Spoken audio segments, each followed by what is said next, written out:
So welcome everyone. This is the Arrowhead bi-weekly meeting as usual, and we have a feature presentation today by the ISEP team in Porto.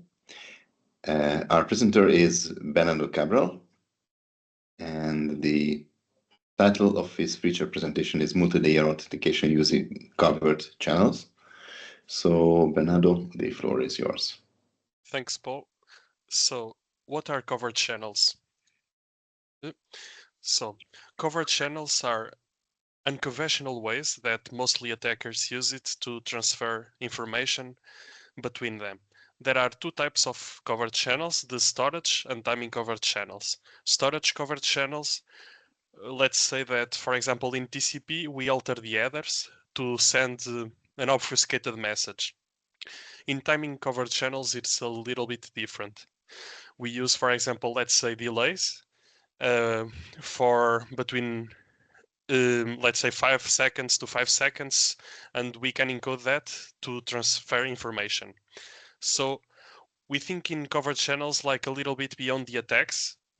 We are trying to implement this as a authentication mechanism that can be obfuscated, so no one would know the authentication would be happening. We thought this because IoT devices have continually grown in many industries, but they are a little bit resource constrained, so the security can be a little bit limited sometimes. And there were researchers that saw that many of these devices were exposing information to the internet. So we plan on using this with MQTT so that we can, since MQTT is very wide known for being directly used with IoT devices, here is a little bit of our base architecture that we have to publishers, to subscribers. This is what can happen if we don't use any kind of security measure. There are spoofed broker attacks, man in the middle, message sniffing, message altering. So we are planning on solving these attacks with the covert channel idea.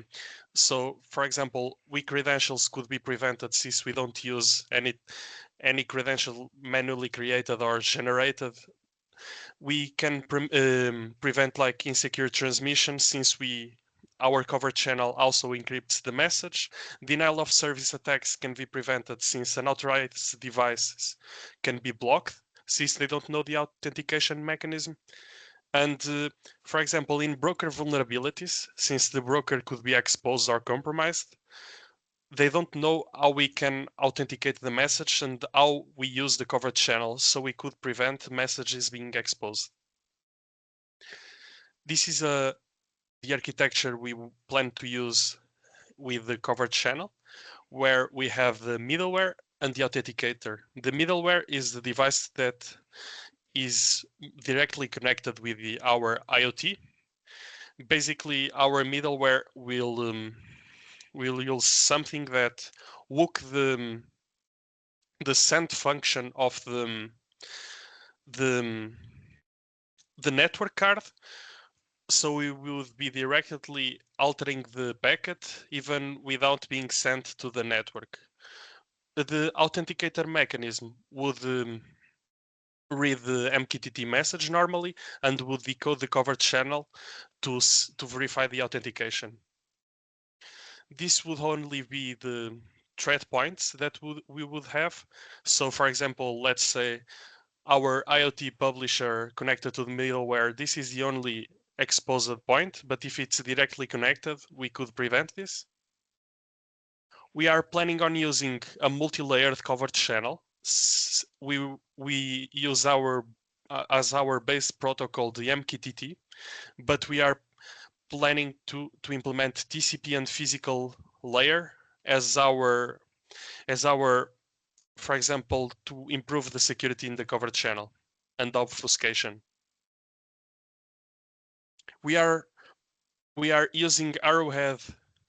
We are using Arrowhead to for example, our key exchange mechanisms. So this is how we plan to share the keys. First, we generate the public and private key in our authenticator.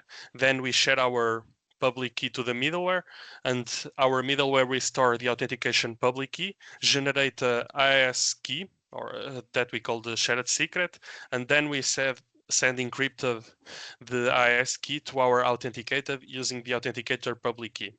So how Arrowhead enters in this? We generate the RSA certificates. Our authenticator will register as our service in Arrowhead.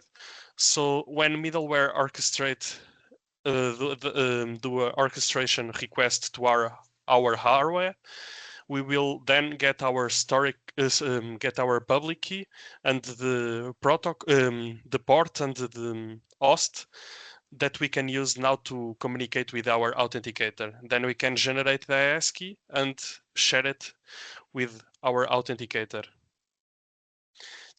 This is a little bit of how the architecture works.